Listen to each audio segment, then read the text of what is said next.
রাখছে, বিভিন্ন ষড়যন্ত্র করছে। পাশের দেশ তাদেরকে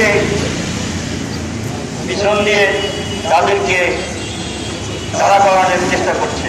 কাজেই আমি সকলকে সজাগ করে দিতে চাই, মাহমুদুর রহমানের মতো একজন সুযোগ্য সাংবাদিক বুদ্ধিজীবী, তার নিঃশর্ত মুক্তি চাই, তার সমস্ত মামলা তুলে নিতে হবে এবং সাগর রুনি সহ সাগর রুনি অনতিবিলম্বে তার বিচারের রায় ঘোষণা করতে হবে। এবং যত সাংবাদিক আছে, সাংবাদিকরা শুধু বাংলাদেশ জাতীয়তাবাদী দল সহ অন্যান্য সমমনা দলের অনেক নেতাকর্মীকে গুম করেছে, হত্যা করেছে, বিভিন্ন মামলা দিয়ে এখনো তারা বন্দী আছে।